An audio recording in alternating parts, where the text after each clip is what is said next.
I hope you're having a tremendous day. Now let's get into it. The Urban Paraphrase.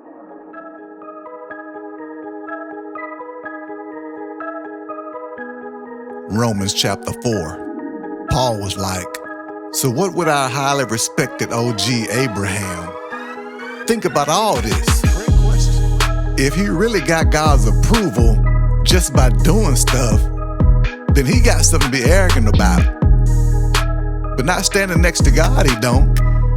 The sacred journals say the OG Abraham followed and believed God. He believed who he is, what he did, and what he said. And all that added up to him having God's stamp of approval. Now I'm talking to everybody with a job. When the boss pay you, they're not giving you a gift.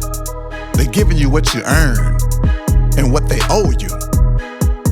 But to the people who ain't working, but believe in the God who calls wrong people right, what they legit believe about God adds up to them having God's stamp of approval too. And the OG King David would have to agree, because he the one who gave props to the person with God's stamp of approval. And it ain't had nothing to do with working hard. David was like, cheers to the people who broke the rules and God forgave them. Thank you, Lord. He covered up their wrong. And kudos to the people that know they done wrong and God ain't gonna hold it against them. Thank you, Lord. Now that's enough to make a person jealous, for real. I got a question. Is this celebration and carrying on only for Jewish people, or is it for non-Jewish people too? We said the OG Abraham followed and believed God, right? And that added up to him being right and free, okay? But now was Abraham right before or after he got circumcised? Surprise, surprise, before. That's deep. He only got the foreskin of his penis cut to prove on the outside what he already believed about God inside. He already believed God before he cut it off. That's why he's the OG, the original, the father of belief. He even the father of the uncircumcised believers too, the non-Jewish ones. So what they believe about God is gonna add up to them being right and having God's stamp of approval too.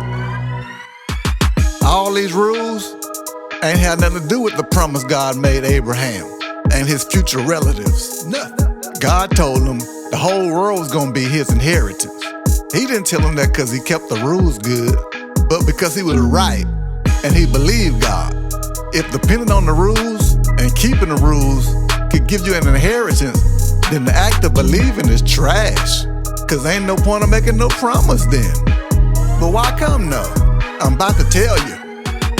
Because the rules point out how much we need to be punished. And if it ain't no rules to keep, it ain't no rules to break. And that's why God's promise is a gift. You get it when you really believe him. And it's for every last one of the OG Abraham's children, near and far. Not just for the ones following the rules, but everybody who believed the way he believed. He everybody's daddy. One of the OGs wrote it down when God said this: I done made you everybody's daddy, all races and ethnicities. In God's eyes, Abraham is our daddy. And the God he believed in be making dead stuff live. He be bringing something out of nothing and turning nobodies into somebodies. And despite his present reality, in the face of unfulfilled promises, Abraham believed he was gonna see what God said. That's how he became everybody's daddy. God told him, you're gonna have a lot of kids, near and far. They're gonna be just like you. Believers. Yeah, they're gonna be just like you. Believers. Even when he was about 100 years old, and his body was old and saggy, his wife Sarah was too old to be having children. He kept believing God though.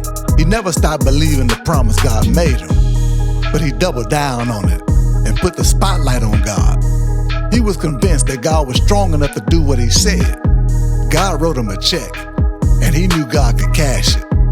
All that added up to Abraham being right, having God's stamp of approval. And when I say what he believed added up, I ain't just talking about the OG. I'm talking about us too. what we really believe about God adds up to us being right and having the stamp of approval. I'm talking about those of us who convinced that he raised up our leader, Jesus, the chosen one from the dead.